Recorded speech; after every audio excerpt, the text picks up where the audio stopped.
నమో వెంకటేశాయ. శ్యామలమంబుజాతనయనం విస్తీర్ణ వక్షస్థలం బాహుద్వంద్వ విరాజితం సువదనం శోణాంఘ్రిపంకేరుహం నానారత్న విచిత్రభూషణయుతం కోదండ బాణాంకితం త్రైలోక్య ప్రతిమాన సువర్ణతనుం సీతాసమేతం భజే. పద్మముల వలె ప్రకాశించేటటువంటి విశాల నేత్రములు గలవాడు, సమస్త ప్రాణుల మనస్సును ఆకర్షించు సౌందర్యం గలవాడు, వివిధాలంకార భూషితుడు అయినటువంటి శ్రీరామచంద్రునకు నమస్కరిస్తూ తదభిన్న స్వరూపుడైనటువంటి ఆ శ్రీనివాసుని యొక్క దయా విశేషం చేత సమస్త మానవాళికి ధర్మ తత్పరతను సకల కార్యసిద్ధిని చేకూర్చాలన్నటువంటి సంకల్పంతో తిరుమల తిరుపతి దేవస్థానం వారు నిర్వహిస్తున్నటువంటి శ్రీమద్ రామాయణం అయోధ్యాకాండ ప్రవచన పారాయణ కార్యక్రమంలో నేటికి మనం 295వ రోజులోకి ప్రవేశించాం. ఈ కార్యక్రమంలో ముందుగా అన్నమాచార్యుల వారి సంకీర్తన అయినటువంటి దేవదేవోత్తమ అనేటటువంటి సంకీర్తనను శ్రీమతి టి తేజోవతి గారు, అన్నమాచార్య ప్రాజెక్టు కళాకారులు వారి బృందం యొక్క సహకారంతో ఆలపిస్తారు. శ్రవణం చేద్దాం. ఓం నమో వెంకటేశాయ.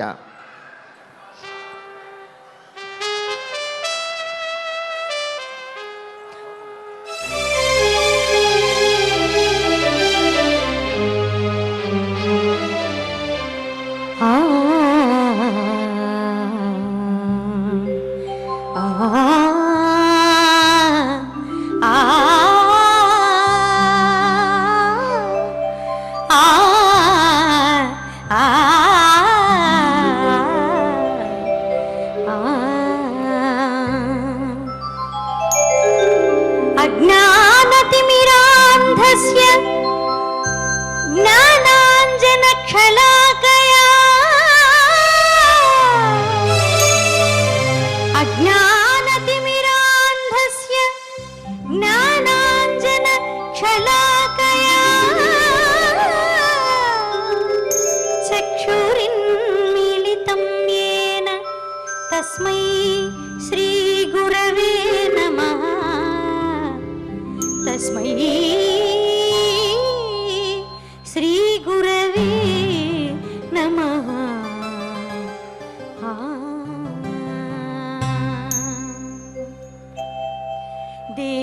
देवदेवोत्तमा नाकु दिक्कु नीवे एपुडु. देवदेवोत्तमा नाकु दिक्कु नीवे एपुडु. ఏ వివరము తెలియ ఏమి సేతునయ్యా. దేవదేవోత్తమా నాకు దిక్కు నీవే ఎప్పుడు. ఏ వివరము తెలియ ఏమి సేతునయ్యా. దేవదేవోత్తమా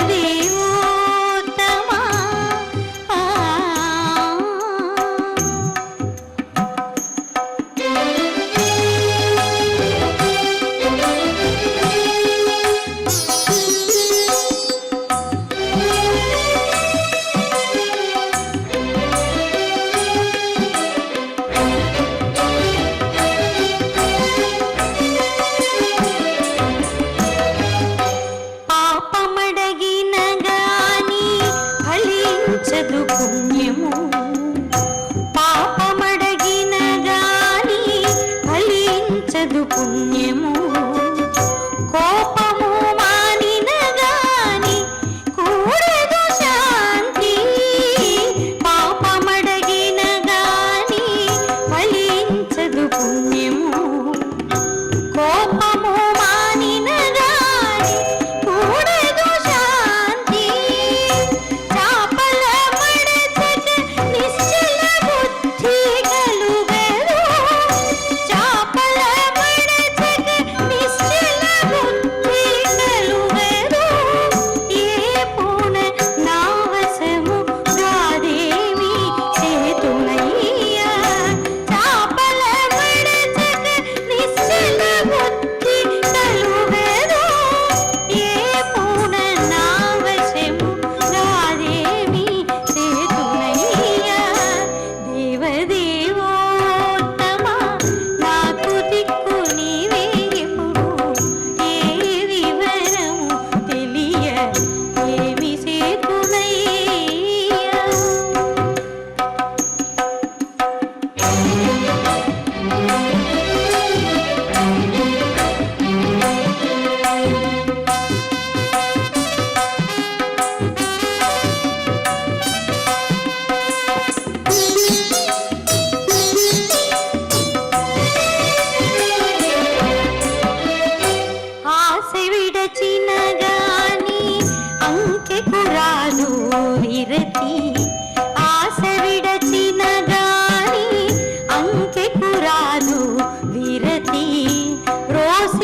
సుఖమునగూడెదు కల్లలాడుకున్న గాని కడతీరదు సత్యము ఒల్లనన్న గాని సుఖమునగూడెదు ఇల్లిదే శ్రీ వెంకటేశ ఏలితివి నన్ను ఇట్టే ఇల్లిదే శ్రీ వెంకటేశ ఏలితివి నన్ను ఇట్టే ఎల్లకాలమీ వేలున ఏనేమి సేతుయ్య ఇల్లిదే శ్రీ వెంకటేశ ఏలితివి నన్ను ఇట్టే ఎల్లకాలమీ వేలున ఏమి సేతునయ్య దేవదేవోత్తమా నాకు దిక్కు నీవే ఎప్పుడు ఏ వివరము తెలియ ఏమి సేతునయ్యా దేవదేవోత్తమా నాకు దిక్కు నీవే ఎప్పుడు ఏ వివరము తెలియ ఏమి సేతునయ్యా దేవదేవోత్తమా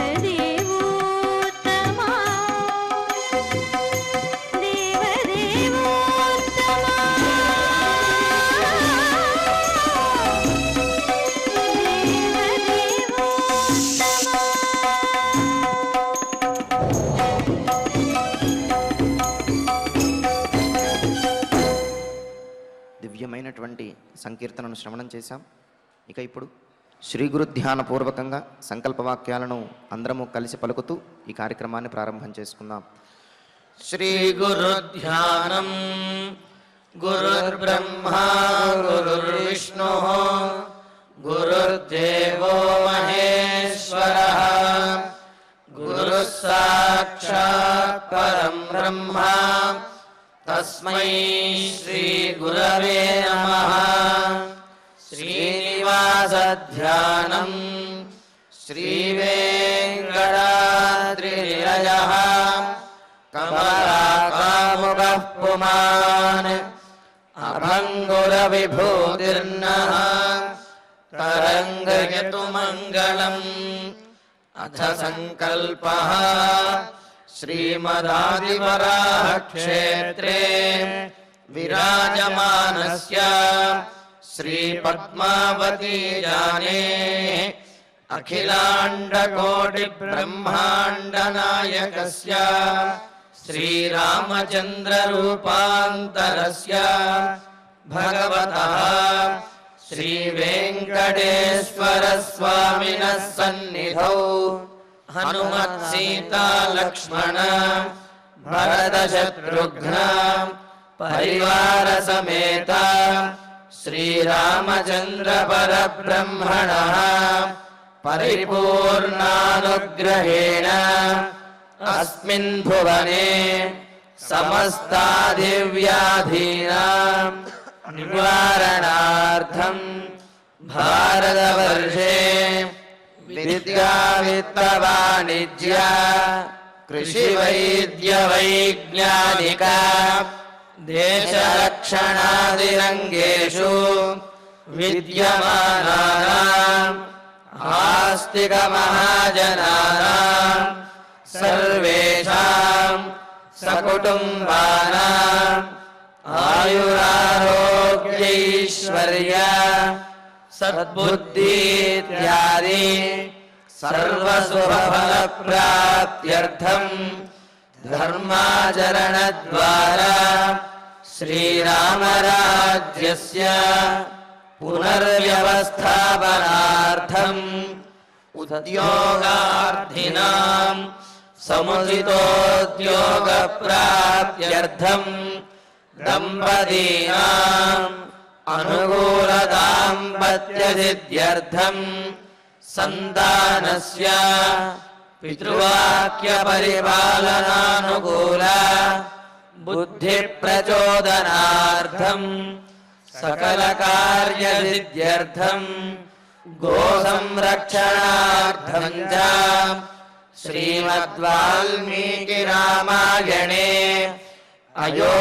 అయోధ్యాకాండే యథాశక్తి श्लोकव्याख्यानपुरःसरम् त्रयस्त्रिंशत्सर्गश्लोकपारायणम् तथा श्रीधन्वन्तरिमन्त्रपारायणम् च अन्योन्यसाहाय्येन आचार्यमुखेन करिष्यामहे।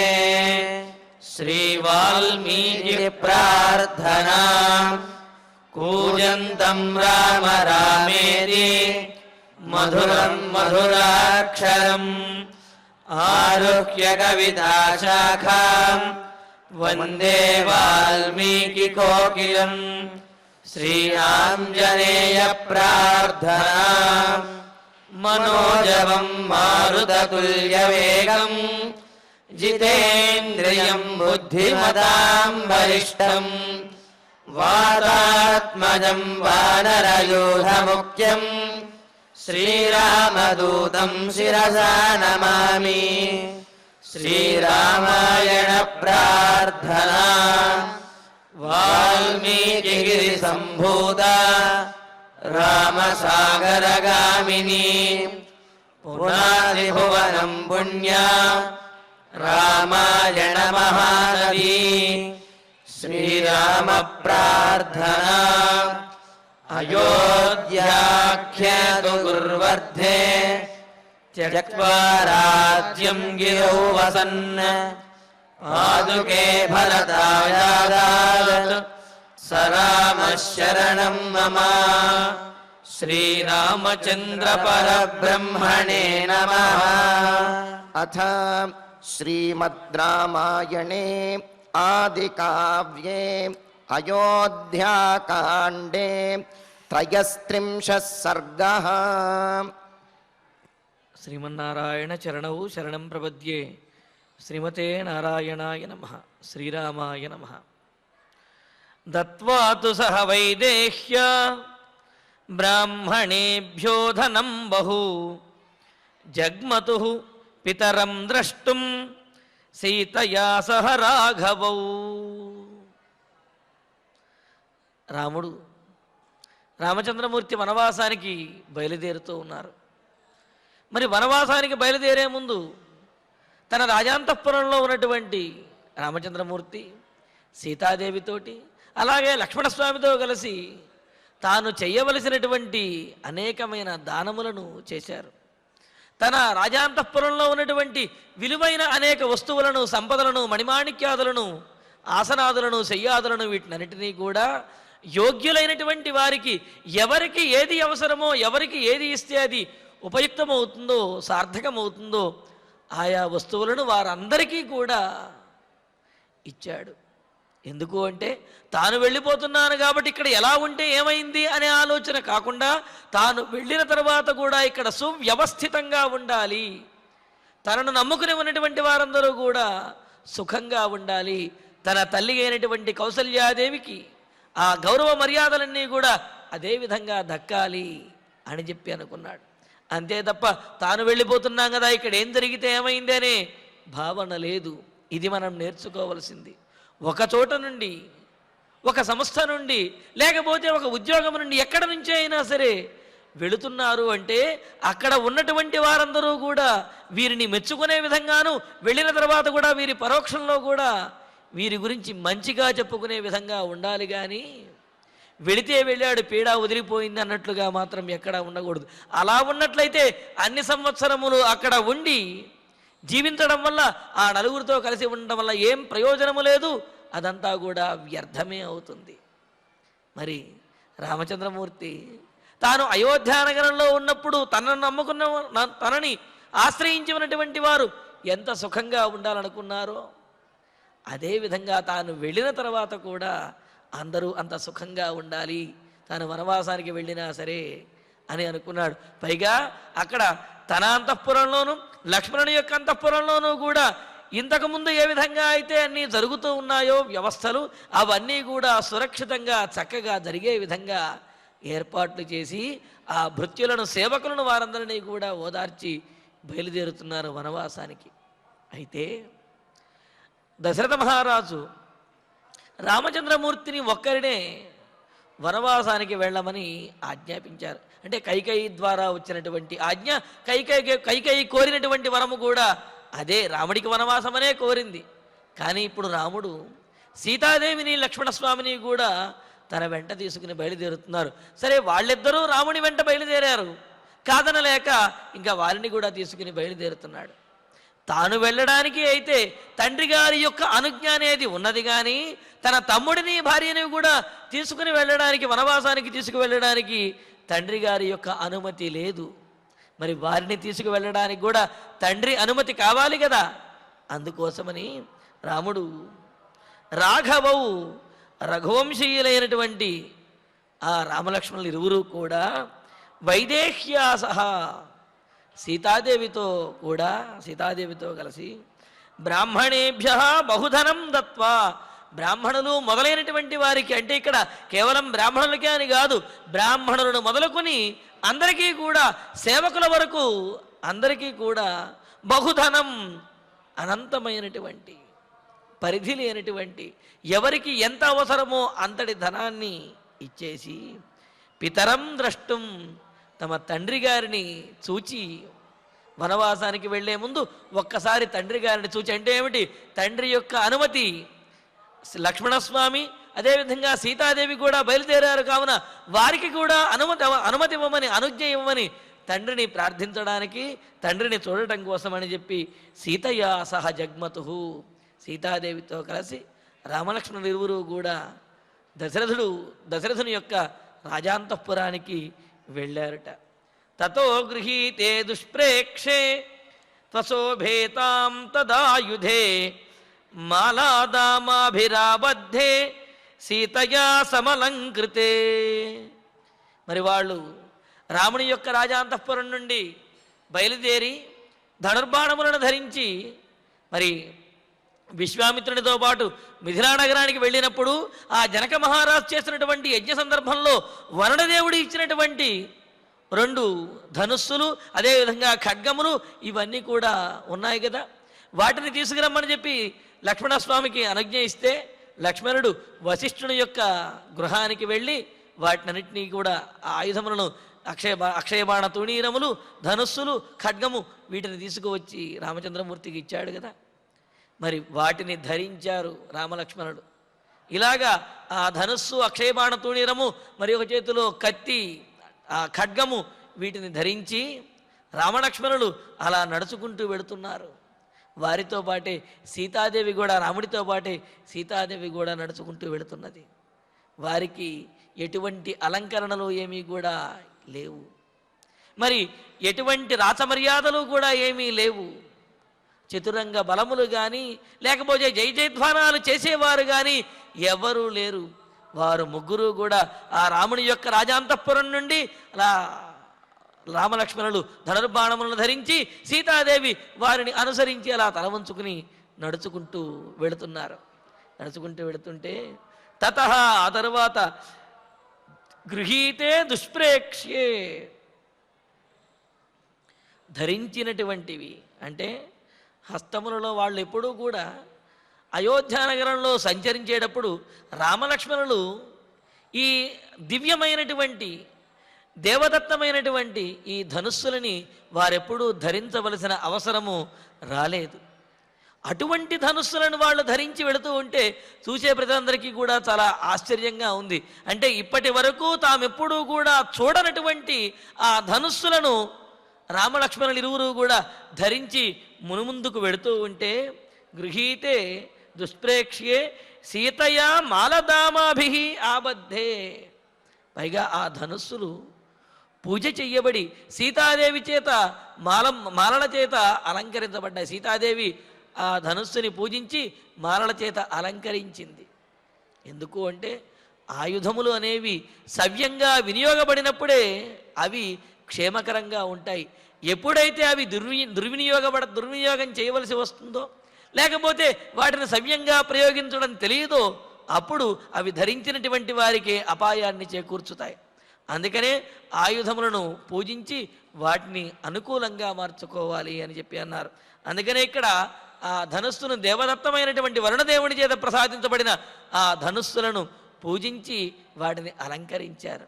అలాగ సీతాదేవి చేత అలంకరించబడినటువంటి తత్ ఆయుధే, ఆ 2 ఆయుధములను అన్నారు. ఏమిటి 2 ఆయుధములు అంటే మరి 2 ధనుస్సులు, 2 ఖడ్గములు, 2 అక్షయబాణ తూణీరములు, కవచములు అనుకున్నాం కదా.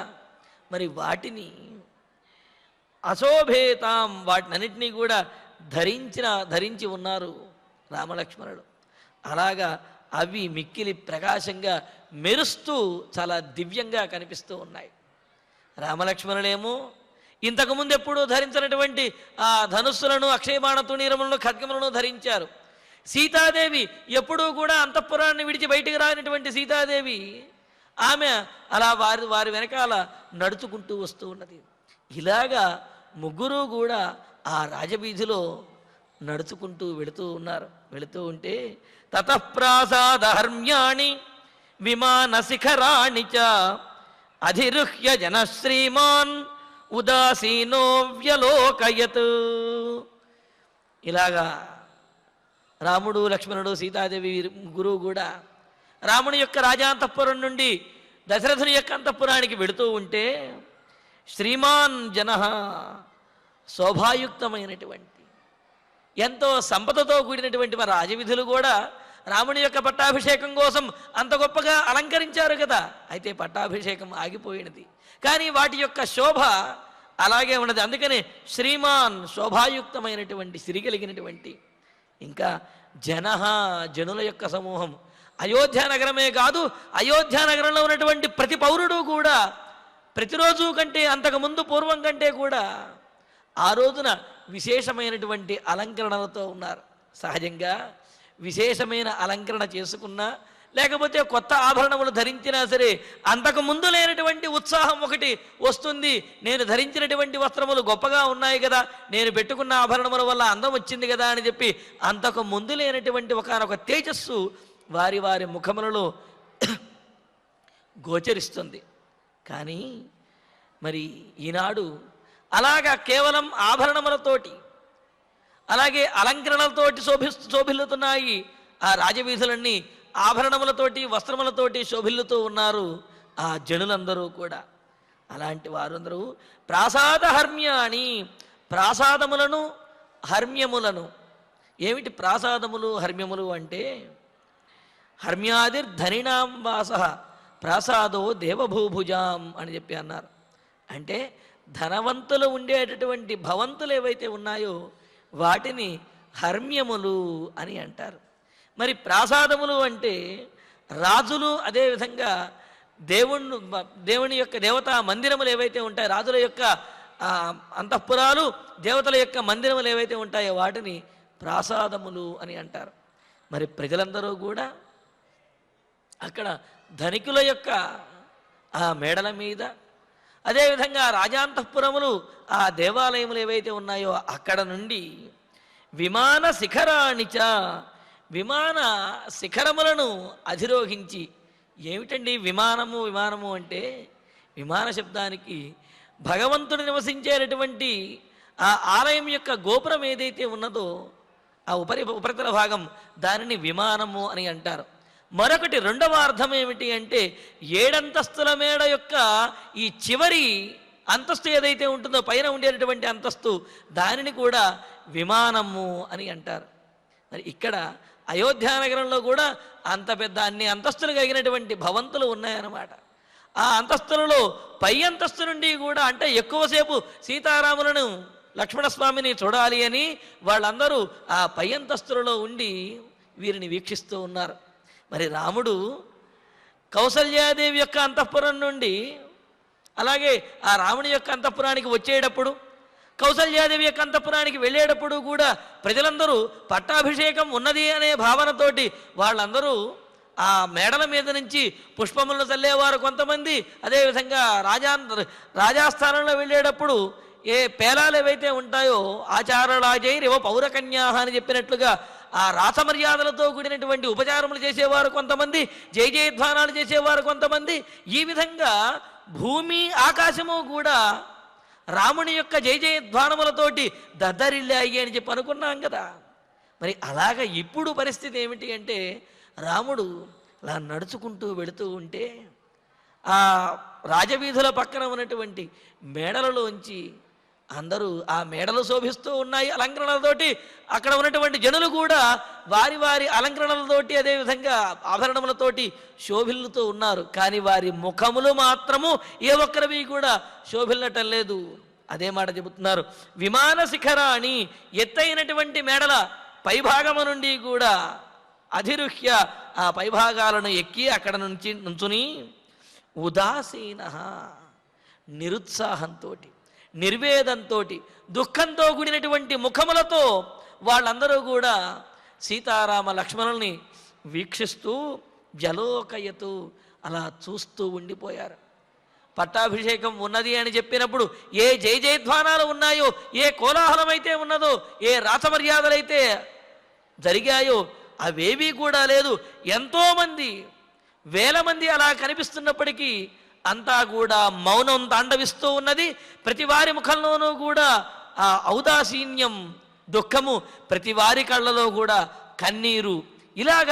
అలాగా ఆ జనలతోటి నిండిపోయినటువంటి ఆ రాజవీధుల పక్కన ఉన్నటువంటి ఇళ్ళు, అదేవిధంగా పెద్ద పెద్ద హర్మ్యములు, అలాగే దేవాలయములు, రాజాంతఃపురములు, 7 అంతస్తుల మేడలు, వీటన్నింటిలోనూ కూడా అన్ని ప్రాసాదముల నుండి జనులు కిక్కిరిసిపోయి చూస్తూ ఉన్నారు. కానీ ఎంతమంది ఉన్నప్పటికీ కూడా అంత మౌనము, అలాగే దుఃఖంతో కూడి ఉన్నది. వాళ్ళ ముఖాలన్నీ కూడా ఉదాసీనంతో వెలవెలబోతూ ఉన్నాయి. అంటే ఏమిటి? అక్కడ బాహ్యమైనటువంటి భౌతికమైనటువంటి అలంకరణ కనిపిస్తున్నది, కానీ మానసికంగా అందరికీ కూడా ఎంతో వ్యధగాను బాధగాను ఉన్నదన్నమాట. దానితోటి ఆ అలంకరణ కూడా వెలవెలబోతున్నట్లుగా ఉన్నది. వారి ముఖములలో కాంతి అనేదే లేదు, దుఃఖంతో ఉన్నారు. నహిరధ్యాస్మ శక్యంతే గంతుం బహుజనాకులా ఆరుహ్య తస్మాత్ ప్రాసాదాత్ దీనా పశ్యంతి రాఘవం. మరి అక్కడ ఉన్నటువంటి మార్గములన్నీ కూడా జనములతోటి నిండిపోయి ఉన్నాయి. పూర్వం దశరథ మహారాజు ఎప్పుడైతే రాముని యొక్క పట్టాభిషేకాన్ని ప్రకటించాడో అప్పుడు ఆ రోజు నుంచి కూడా అంత ముందు రోజు నుంచి కూడా జనాలతో నిండిపోయాయి. అందరూ కూడా జయ జయధ్వానాలతోటి రామో రామో రామైతి అన్నట్లుగా రాముని గురించే చెప్పుకుంటూ ఉన్నారు. అలాగ జనాలతో నిండిపోయి అప్పుడు చాలా కోలాహలంగా ఉన్నది. కానీ ఇప్పుడు అంతటి జనమే ఉన్నారు, అంతా కిక్కిరిసినట్లుగా ఎంతోమంది ఉన్నారు ఆ మార్గములలో, కానీ మౌనంగా ఉన్నదన్నమాట. రథ్యాహ, రాచబాటలు, ఆ రాజవీధులన్నీ కూడా బహుజనాకులాహ, అనేక మంది జనంతో నిండి ఉన్నాయి. గంతుం నశక్యంతే స్మా, ఆ వీధులలో నడిచి వెళ్ళడానికి వీలు లేకుండా ఉన్నదన్నమాట. అంతమంది జనంతో నిండిపోయి ఉన్నది. తస్మాత్, అందువలన మరి రాజవీధులు నిండిపోతే ఏం చేస్తారు? రాజవీధుల పక్కన ఉన్నటువంటి మేడల మీద మిద్దెల మీద ఎక్కి చూస్తూ ఉంటారు కదా. అలాగా అక్కడ ఉన్నటువంటి జనులందరూ కూడా తస్మాత్, అందువలన దీనాహ, దీనమైనటువంటి వదనములతోటి దుఃఖంతో కూడినటువంటి వారై ఆ జనమందరూ కూడా ప్రాసాదాన్ అధిరుహ్య, మేడల మీద ఎక్కి ఆ భవంతుల యొక్క పైభాగంలో నుంచుని రాఘవం పశ్యంతి, రఘువంశీయుడైనటువంటి రామచంద్రమూర్తిని చూస్తున్నాడు. ఇక్కడ రాఘవం అంటే రఘువంశీయుడు అని చెప్పడంలో ఉద్దేశం ఏమిటి అంటే రఘువంశంలో ఉన్నటువంటి వారిలో శ్రేష్ఠుడైనటువంటి వాడు, జనుల యొక్క ఆదరణ అమితంగా పొందినటువంటి వాడు ఆయన ఆ రామచంద్రమూర్తిని ప్రజలందరూ కూడా దీనమైనటువంటి వదనములతోటి అలా చూస్తూ ఉన్నారంటే ప్రజలందరికీ కూడా రాముడు వనవాసానికి బయలుదేరిన విషయం ఆ నోట ఈ నోట అందరికీ తెలిసిపోయింది. దాంతో వారందరూ రాముణ్ణి చూడాలి అని చెప్పి రాముడు ఈ విధంగా వనవాసానికి వెళుతున్నాడు అని బాధతోటి అభిమానంతో రాముణ్ణి చూడాలి అనే ఉద్దేశంతో అందరూ వీధులలోకి వచ్చేశారు. వీధులలో నుంచోడానికి అవకాశం లేకపోతే మేడలు మిద్దెలేకి కూడా అలా చూస్తూ ఉన్నారు. పదాతిం వర్ధిత ఛత్రం రామం దృష్ట్వా జనాస్తదా ఊచిర్బహువిధా వాచః శోకోపహత చేతసః. ప్రజలందరూ కూడా వారిలో వారు మెల్లగా మాట్లాడుకుంటూ ఉన్నారు. ఎందుకు అంటే రాముడు ఈ విధంగా నేల మీద నడుచుకుంటూ రావటం, అది కూడా అటువంటి ధనుర్బాణములను ధరించడం, ఎటువంటి అలంకరణలు లేకుండా ఉండటం, ఇవన్నీ కూడా చూచేటప్పటికీ వాళ్ళకి ఆశ్చర్యంగా ఉన్నది. ఆశ్చర్యంగా ఉండి జనాహ, ఆ జనులందరూ తదా, ఆ సమయంలో అంటే రాముడు, లక్ష్మణుడు, సీత అలా నడుచుకుంటూ రాజాంతఃపురం నుండి, రాముని యొక్క రాజాంతఃపురం నుండి దశరథుని యొక్క రాజాంతఃపురానికి వెళ్ళే సందర్భంలో కాలినడకన వెళుతూ ఉంటే వర్జిత ఛత్రం, ఛత్రము అంటే రాముడికి ఎప్పుడూ కూడా ఛత్రము బట్టి ఉండేది. ఎప్పుడు నడుచుకుంటూ వెళుతూ ఉన్నా ప్రజలందరూ కూడా కోరుకున్నది అదే, ఇచ్ఛామోహి మహాబాహం రామం అని చెప్పి మొదలుపెట్టి రాముడు గజేన మహతాయాంతం రామం ఛత్రావృతారణం, ఇచ్ఛామోహి మహాబాహుం రఘువీరం మహాబలం గజేన మహతాయాంతం రామం ఛత్రావృతారణం అని చెప్తూ రాముడు ఛత్రము బట్టి ఉండగా, రాజఛత్రం బట్టి ఉండగా చూడాలి అని చెప్పి ప్రజలందరూ కూడా కోరుకున్నారు. కానీ ఇప్పుడు ఆ రాజఛత్రం ఏది కూడా కనిపించడం లేదు. ఆయన నేల మీద అలా నడుచుకుంటూ వెళ్ళిపోతూ ఉన్నాడు. ఏ గొడుగు కూడా పట్టినటువంటి వాళ్ళు లేరు, ఏ రాసమర్యాద కూడా గోచరించడం లేదు. అటువంటి రాముణ్ణి దృష్ట్వా చూచి శోకోపహత చేత సహా, శోకము చేత దీనమైనటువంటి మనస్సు కలిగిన వారై, దుఃఖము చేతే పీడించబడినటువంటి మనస్సు కలిగినటువంటి వారై, బహువిధాహ వాచ, అనేక రకాలైనటువంటి మాటలను ఊచుహు మాట్లాడుకుంటున్నారు. ఒక్కొక్కళ్ళు ఒక్కొక్క రకంగా అనేక రకాలుగా మాట్లాడుకుంటున్నారు. రాముడు చిన్నప్పుడు ఎలా ఉండేవాడు, ఇప్పుడు ఈ విధంగా ఉన్నాడేమిటి, రాముడు ఎంత గొప్పగా ఉండేవాడు, ఇప్పుడు మాత్రం ఇలా గోచరిస్తున్నాడేమిటి, అసలు దీనికి కారణం ఎవరు, ఎందువలన ఈ విధంగా పరిస్థితి వచ్చింది, పట్టాభిషేకం ఎందుకు ఆగిపోయింది అని చెప్పి ఇలాగా ఒక్కొక్కళ్ళు కూడా ఒక్కొక్క రకంగా మాట్లాడుకుంటూ బాధపడుతూ ఉన్నారు. బాధపడుతూ ఉంటే ఆ తరువాత యం యాంతమను యాతి స్మ చతురంగ బలం మహతు తమేకం సీతయా సార్ధం అనుయాతి స్మ లక్ష్మణ. ఇంకే ఈ విధంగా అనుకుంటున్నారు. మహత్ చతురంగ బలం, గొప్పదైనటువంటి దశరథ మహారాజు యొక్క అయోధ్యానగరంలో ఉన్నటువంటి చతురంగ బలం, గజ, తురగ, రథ, పదాతి అని చెప్పి గజబలము, అశ్వబలము, రథబలము, పదాతి కాల్బలం అంటారు. ఈ పదాతి బలము, ఈ 4 బలములతోటి, చతురంగ బలములతోటి కూడా సైన్యములతోటి కూడిన యాంతం యం, వెళుతున్నటువంటి ఎవరినైతే అనుయాతి స్మ, ఈ లక్ష్మణస్వామి కూడా అనుసరించేవాడు. అంటే రామచంద్రమూర్తి బయలుదేరాడు అంటే రాముడితో పాటుగా చతురంగ బలములు కూడా బయలుదేరి వెళ్ళేవి. కానీ ఈరోజు రాముడితో పాటు ఒక్క లక్ష్మణుడు తప్ప చతురంగ బలములు లేవు, రాచమర్యాదలు కూడా ఏమీ లేవు. ఏమిటి పరిస్థితి అనుకుంటున్నారు. అందుకనే చతురంగ బలం యం యాంతం అనుయాతి స్మ, అటువంటి రాచమర్యాదలు రాజసైన్యము కూడా అనుసరించి వెళ్ళేవి రాముణ్ణి. కానీ ఈనాడు ఏకంత్వం, ఒంటరిగా వెళుతున్నటువంటి రాముడిని సీతయా సార్ధం, సీతాదేవి అనుసరిస్తున్నది. అదేవిధంగా ఆమెతో పాటుగా లక్ష్మణ అనుయాతి స్మ, లక్ష్మణుడు కూడా అనుసరిస్తూ ఉన్నాడు. పూర్వమైతే రామచంద్రమూర్తి చతురంగ బలములతో వెళుతున్నప్పుడు లక్ష్మణుడు కానీ సీతాదేవి కానీ వారితో పాటు వెళ్ళేవాళ్ళు. అంటే సమస్తమైనటువంటి రాజ లాంఛనములతోటి చతురంగ బలములతోటి కదిలి వెళ్ళేవారు. కానీ ఈనాడు ఒంటరిగా వెళుతున్నటువంటి రాముణ్ణి సీతాదేవి, లక్ష్మణుడు వీళ్ళు మాత్రమే అనుసరిస్తున్నారు. ఎవరు రాముడికి కనీసం తోడు కూడా లేరే అని చెప్పి ఆ ప్రజలందరూ కూడా బాధపడుతూ ఐశ్వర్యస్య రసజ్ఞస్సన్ కామినాంచైవ కామదః నేచ్ఛత్యేవానృతం కర్తుం పితరం ధర్మ గౌరవాత్. ఇంకా రాముని యొక్క గుణములను గురించి చెప్పుకుంటున్నారు. ఇలాగా ఐశ్వర్యస్య రసజ్ఞస్సన్, ఐశ్వర్యం, భోగభాగ్యములు, సంపద, ఐశ్వర్యము వీటన్నిటినీ కూడా చవిచూచినటువంటి వాడు, వీటన్నిటికీ కూడా అలవాటు పడినటువంటి వాడు. అటువంటి వాడు కామినాం కామదః, తన దగ్గరకు వచ్చినటువంటి వారి యొక్క ఏ కోరికనైనా సరే తీర్చడంలో వరదుడుగా ఉన్నటువంటి వాడు ఆయన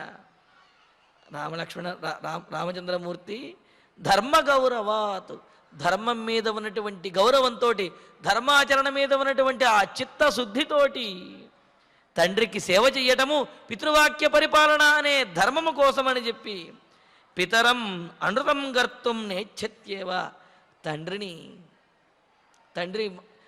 ఇచ్చినటువంటి మాటను తప్పడం లేదు, తండ్రిని మాట తప్పినటువంటి వాడిగా చెయ్యటం లేదు, తండ్రి మాట కోసమని ఈ విధంగా రామచంద్రమూర్తి వెళుతున్నాడు అని. వెంటనే మనకు సందేహం వస్తుంది. మనకు కలిగే సందేహాలన్నిటికీ కూడా ఇక్కడ సమాధానాలు చెబుతారు. ఏమండి, అడవిలో ఎంతోమంది నివసిస్తూ ఉన్నారు, ఎంతోమంది నేల మీద నడుచుకుంటూ వెడుతూనే ఉంటారు. మరి వాళ్ళందరి విషయంలో లేనటువంటి అంత దీనత్వము, అంత బాధ రాముడు నడుచుకుంటూ వెడితే మాత్రం వచ్చిన ఇబ్బంది ఏమిటి? అడవిలో ఎంతోమంది జీవిస్తూ ఉండగా రాముడు కూడా అడవికి వెడితే వచ్చినటువంటి ఇబ్బంది ఏమిటి అని అంటే, రాముడు రాజు కావాలి అని చెప్పి అయోధ్యాపుర ప్రజలందరూ కూడా కోరుకున్నాడు.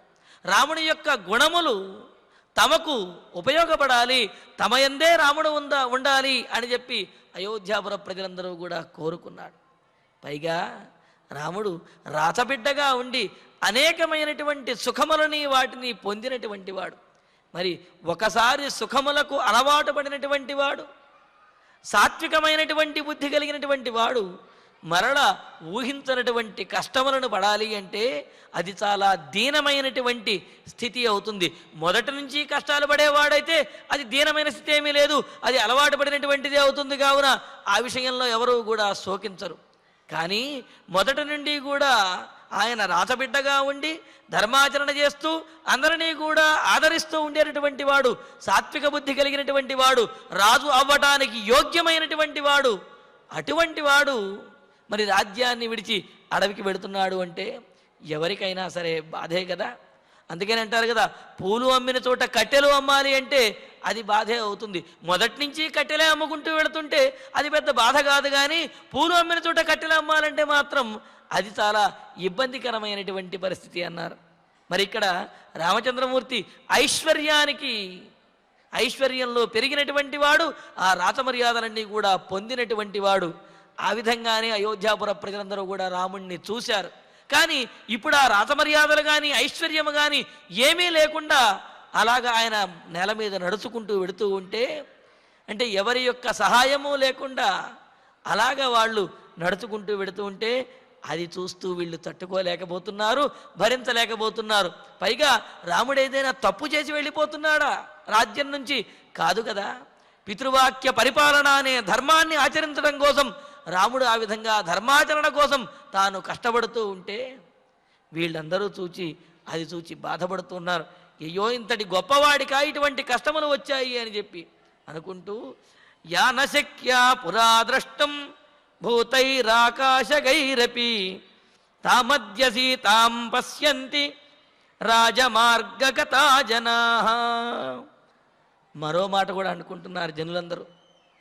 అంతమంది జనంలోకి, ఆ రాజవీధిలోకి సీతాదేవి ఎప్పుడూ కూడా ఎటువంటి రాచమర్యాదలు కానీ ఏమీ లేకుండా ఆమె ఎప్పుడూ రాలేదు. అటువంటి సీతాదేవి ఇప్పుడు ఆ నడి రోడ్డులో నడుచుకుంటూ వెడుతూ ఉంటే వీళ్ళందరూ కూడా ఆమెను చూచి బాధపడుతూ ఉన్నారట. ఎందుకు అంటే అసూర్యం పశ్యాహ రాజదారాహ అని అంటారు. అంటే రాచభార్యలు సూర్యుడిని కూడా చూడరుట. ఎందుకంటే సూర్యుడిని కూడా పరపురుషుడిగా భావించి సూర్యుడిని కూడా చూడరుట. అంటే ఎండ కన్నెరగనటువంటి వారు అని చెప్పి అంటారు. అలాగా ఎండ కన్నెరగనటువంటిది అసూర్యం పశ్యాహ అన్నట్లుగా ఆ విధంగా రాజాంతఃపురంలోనే ఉండి అలారు ముద్దుగా ఆమె ఉన్నటువంటిది. ఆ రాచమర్యాదలు ఎప్పుడూ పొందేటటువంటిది, అందరికీ కూడా కనిపించనటువంటి ఆమె ఈనాడు అంతమంది జనంలో నడి రోడ్డులో నడుచుకుంటూ వెడుతూ ఉంటే అది చూచినటువంటి వీళ్ళందరికీ కూడా ఎంతో బాధ కలుగుతూ ఉన్నది. ఇక్కడ మనకు ఒక సందేహం వస్తుంది. ఏమండి, అసూర్యం పశ్యాహ రాజదారాహ అని అంటే మరి రామచంద్రుని యొక్క భార్య ఇప్పుడు కూడా మరి ఎవరూ చూడకూడదు కదా. అలా నలుగురిలోకి అలా ఆమెను తీసుకువచ్చేసి జనంలో నడి రోడ్డులో నడిపించడము అనేది ఎంతవరకు సమంజసము? అందరూ ఆమెను చూస్తున్నారు అంటే అది ఎంతవరకు సమంజసము అని అంటే దీనికి కూడా మనకు ఒక ప్రమాణం అనేది ఉన్నది. ఈ సందర్భంలో రామచంద్రమూర్తి కూడా ఒక మాట అంటారట. స్వైరం హి పశ్యంతు కళత్రమేతత్ బాష్పాకులాక్షైర్వదనైర్భవంతః నిర్దోషదృశ్యాహి భవంతి నార్య యజ్ఞే వివాహే వ్యసనే వనే చ. ఎందుకు అంటే పూర్వము ఎవరినైనా సరే ఆ మనస్సులో మరి ఒక అభిప్రాయాన్ని పెట్టుకుని కనుక చూచినట్లయితే వారిలో అపవిత్రత అనేది కలుగుతుంది. ఆ ప్రభావము ఎవరి మీద చూపుబడిందో వారి మీద కూడా ఆ ప్రభావం అనేది పడుతుంది అని. అందుకనే రాజభార్యలు వీరెవరూ కూడా అంతఃపురాన్ని దాటి బయటికి వచ్చేవారు కాదు, ఎవరికి దర్శనాన్ని ఇచ్చేవారు కాదు, ఎవరు చూసేటటువంటి అవకాశం కూడా ఉండేది కాదు. ఎందుకంటే ఎవరి చూపు ఏ విధంగా ఉంటుందో, ఎవరి చూపులో ఏ దురుద్దేశ్యం ఉంటుందో ఎవరికి తెలుసు. కావున ఆ రాజభార్యలు కానీ ఎవరో కూడా బయటకు వచ్చేవాళ్ళు కాదు. మరి ఇప్పుడు సీతాదేవి ఈ విధంగా బయటకు వస్తే మరి అందరూ చూస్తారు కదండి, మరి అలా అందరూ చూస్తే దోషమేమీ కాదా అని అంటే దానికి ఒక ధర్మం చెబుతారు. ఈ సందర్భంలో రామచంద్రమూర్తి చెప్పినటువంటి మాట ఏమిటి అంటే, అయ్యా ఇదిగో నా భార్య అయినటువంటి సీతాదేవి, ఈమెను మీరు చక్కగా చూడండి. ఎందుకు అంటే మేము వనవాసానికి బయలుదేరి వెళుతున్నాము, మరలా చూచేటటువంటి అవకాశం ఎప్పుడు వస్తుందో, మిమ్మల్ని దర్శించుకునే అవకాశం మాకు ఎప్పుడు వస్తుందో అని అన్నారు. ఎందుకు అంటే అందరూ కూడా కన్నీటితోటి నిండినటువంటి కళ్ళతోటి అలా చూస్తూ ఉన్నారు. మరి ఏ కళ్ళతో అయినా అంతమంది చూడటం అనేది దోషకరం అవుతుంది కదండి. అలాగే ఎవరి చూపు ఎలా ఉంటుందో అంటే దానికి సమాధానం చెప్పాడు. నిర్దోష దృశ్యాహి భవంతి నార్యః. స్త్రీలను సహజంగా ఎప్పుడైనా సరే పవిత్రమైనటువంటి భావనతోటే చూడాలి అని అన్నారు. చెప్పి దాంట్లో ప్రత్యేకంగా కొన్ని సందర్భములు చెప్పారు. ఆ సందర్భములలో మాత్రము ఏమాత్రము దుర్బుద్ధితో గనక చూచినట్లయితే అది మహాపాతకం అవుతుంది, అంతకు మించినటువంటి పాపం ఉండదు. కావున ఆయా సందర్భాలలో మాత్రం వారిని దుర్బుద్ధితోటి చూడరాదు అని చెప్పి అన్నారు. ఎక్కడ అంటే యజ్ఞదీక్షితురాలైనటువంటి యజమానురాలు ఎవరైతే ఉంటారో ఆమెను ఎవరు కూడా దుర్బుద్ధితోటి చూడకూడదు. ఏదో దేవాలయంలో ఉత్సవాలు చేసుకుంటున్నప్పుడు, ఏ కళ్యాణోత్సవం జరుగుతున్నప్పుడు వాళ్ళు ఆ విధంగా యజ్ఞదీక్షలో ఉన్నటువంటి యజమానురాలు ఉంటారు కదా, ఆ సందర్భంలో వాళ్ళు జనాల్లోకి వస్తారు. ఆ సందర్భంలో యజ్ఞదీక్షితులు దైవ కార్యములలో ఉన్నటువంటి వారు ఎవరైతే ఉంటారో వారిని ఎట్టి పరిస్థితుల్లోనూ కూడా దుర్బుద్ధితోటి చూడరాదు. అలా చూస్తే దైవాపరాధం చేసినట్లు అవుతుంది, దైవం యొక్క ఆగ్రహానికి లోనవ్వవలసి వస్తుంది. అలాగే వివాహం చేసుకుంటున్నటువంటి, వివాహం అవుతున్నటువంటి ఆ వధువు ఎవరైతే ఉన్నారో ఆ వధువుని కూడా దుర్బుద్ధితోటి ఏ ఒక్కరూ చూడకూడదు అన్నారు.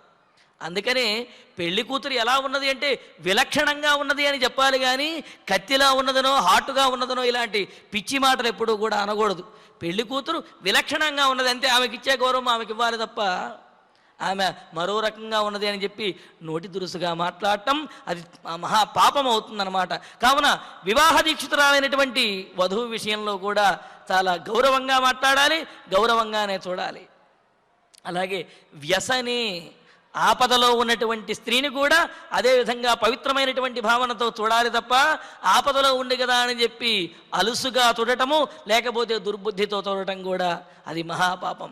అలాగే వనవాసానికి వెళుతున్నటువంటి స్త్రీని కూడా పవిత్రమైనటువంటి భావనతోనే చూడాలి, అలాగే చూస్తారు అని ధర్మశాస్త్రం మనకు తెలియజేస్తున్నది. కావున ఇప్పుడు సీతాదేవి వనవాసానికి బయలుదేరి వెళుతున్నారు. కావున ఎవరు అక్కడ అయోధ్యానగరంలో ఉన్నటువంటి వారందరూ కూడా ధర్మపరులు. పైగా ఆ సందర్భములలో ఆమెకు ఎటువంటి దోషములు కూడా అంటవు. ఒకవేళ ఎవరైనా దుర్బుద్ధితో చూచినట్లయితే అది వారికే అగ్నిలాగా వారిని దహించి వేస్తుంది. కావున సీతాదేవిని ఈ సందర్భంలో వనవాసానికి వెళ్ళేటప్పుడు ఎంతమంది చూచినా వచ్చినటువంటి ఇబ్బంది ఏమీ లేదు.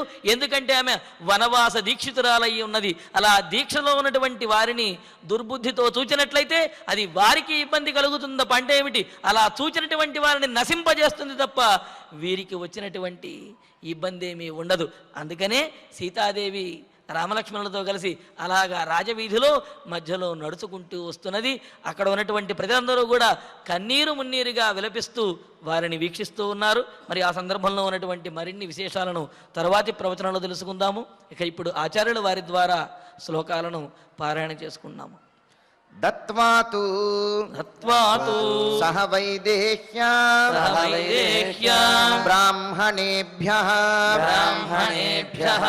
ధనం బహు జగ్మతుః పితరం ద్రష్టుం సీతయా సహ రాఘవౌ తతో గృహీతే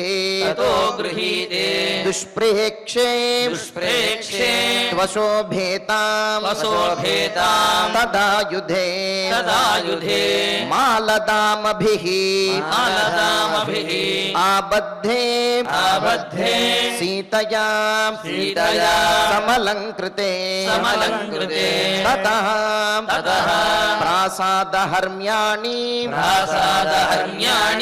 విమానా శిఖరాణి చ విమానశిఖరాణి చ అధిరుహ్య జనశ్రీమాన్ ఉదాసీనః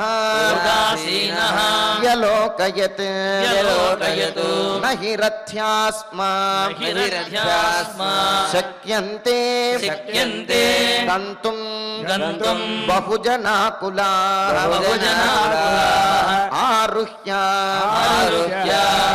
ఆరుహ్య తస్మాత్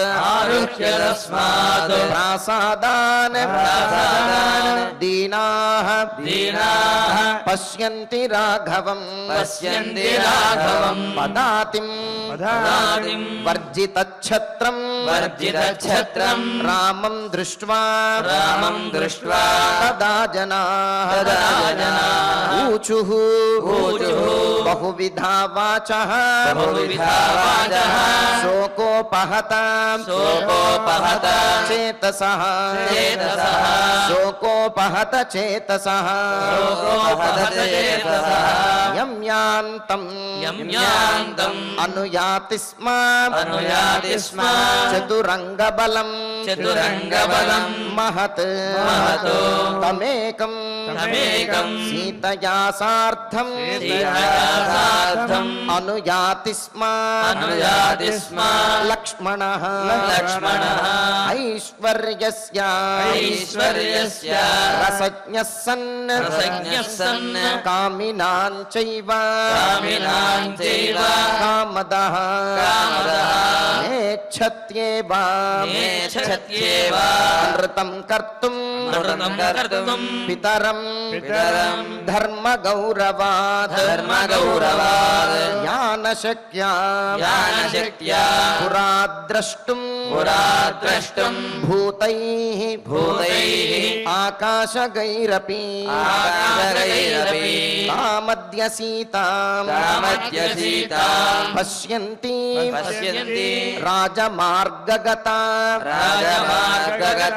జనాః ఇత్యార్షే శ్రీమద్ రామాయణే ఆదికావ్యే అయోధ్యాకాండే త్రయస్త్రింశే సర్గే అష్టశ్లోకాః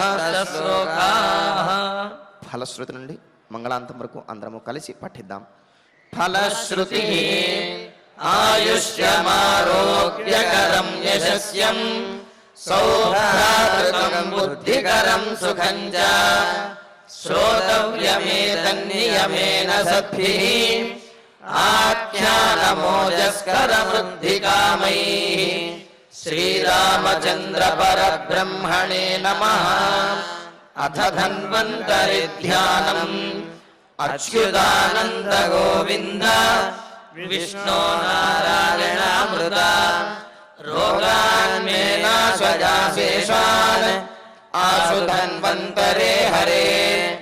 ఆరోగ్యం దీర్ఘమాయుష్యం బలం తేజోధిజం శ్రియం స్వభక్తేభ్యో ను గృహంతం వందే ధన్వంతరిం హరిం. ధన్వంతరేరివం శ్లోకం భక్త్యా నిత్యం పఠంతి యే అనారోగ్యం న తేషాం స్యాద్ సుఖం జీవంతి తే చిరం. ఓం నమో భగవతే వాసుదేవాయ ధన్వంతరయే అమృతకలశహస్తాయ వజ్రజలౌకహస్తాయ సర్వమయ వినాశనాయ త్రైలోక్యనాథాయ మహావిష్ణవే స్వాహా. ఓం వాసుదేవాయ విద్మహే సుధాహస్తాయ ధీమహి తన్నో ధన్వంతరి ప్రచోదయాత్. అథ నవగ్రహ ప్రార్థనా ఆరోగ్యం పద్మబంధుర్వితరతు నితరాం సంపదం శీతరశ్మిః భూలాభం భూమిపుత్రః సకలగుణయుతాం వాగ్విభూతిం చ సౌమ్యః సౌభాగ్యం దేవమంత్రీ రిపుభయశమనం భార్గవః శౌర్యమార్కిః దీర్ఘాయుః సైన్నికేయః విపులతరయశః కేతుః ఆచంద్రతారం. అరిష్టాని ప్రణశ్యంతు దురితాని భయాని చ శాంతిరస్తు శుభం మేస్తు గ్రహాః కుర్వంతు మంగళం. అథ క్షమా ప్రార్థనా యదక్షరపదభ్రష్టం మాత్రాహీనం చ యద్భవేత్ తత్సర్వం క్షమ్యతాం దేవ నారాయణ నమోస్తుతే. అథ భగవత్సమర్పణం కాయేన వాచా మనసేంద్రియైర్వా బుద్ధ్యాత్మనా వా ప్రకృతే స్వభావాత్ కరోమి యద్యత్ సకలం పరస్మై నారాయణాయేతి సమర్పయామి. అథ మంగళం శ్రియః కాంతాయ కళ్యాణ నిధయే నిధయేర్థినాం శ్రీవేంకటనివాసాయ శ్రీనివాసాయ మంగళం. నమో వెంకటేశాయ.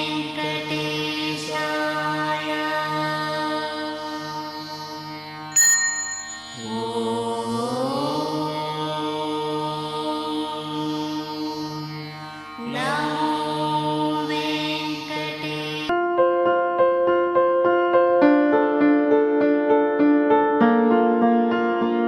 సంస్కృతి సంప్రదాయం ప్రేమ ఆప్యాయత రాజసం ఉట్టిపడే వేడుకలకు అనువైన ప్రదేశం ఎంఎల్ఎన్ కన్వెన్షన్ హాల్. కని విని ఎరుగని రీతిలో జరిగే మీ ఇంటి కళ్యాణ వైభోగానికి అందమైన కళ్యాణ వేదిక MLN convention hall. MLN convention hall ప్రత్యేకతలు: సువిశాలమైన wedding halls, centralise AC banquet hall మరియు విశాలమైన డైనింగ్ హాల్, వధువరుల కోసం ప్రత్యేక ఏసీ మరియు నాన్ ఏసీ గదులు, నక్షత్రాల వెలుగులో పచ్చని పచ్చికపై పార్టీల కోసం అనువైన గార్డెన్. ఎంఎల్ఎన్ కన్వెన్షన్ లో సీసీటీవీ పర్యవేక్షణతో పూర్తి భద్రత. ఎక్స్పీరియన్స్ అండ్ ప్రొఫెషనల్ వర్కర్స్ గల అన్నపూర్ణ గ్రూపు వారి సేవలు. 2000 వాహనాలు పార్కు చేసేందుకు సువిశాల పార్కింగ్ సౌకర్యం. మీ ఇంట జరిగే అన్ని శుభకార్యాలకు, పెళ్లి, reception, engagement, birthdays, get together, corporate events, ఏ ఇతర శుభకార్యాలకైనా అందమైన వేదిక ఎంఎల్ఎన్ కన్వెన్షన్ హాల్. బుకింగ్ కోసం సంప్రదించండి 7550438888 మరియు 7550428888. మా అడ్రస్ చీర్యాల లక్ష్మీ నరసింహస్వామి దేవాలయం ప్రక్కన near outer ring road, Keesara junction, Cheeryal గ్రామం, మేడ్చల్ జిల్లా.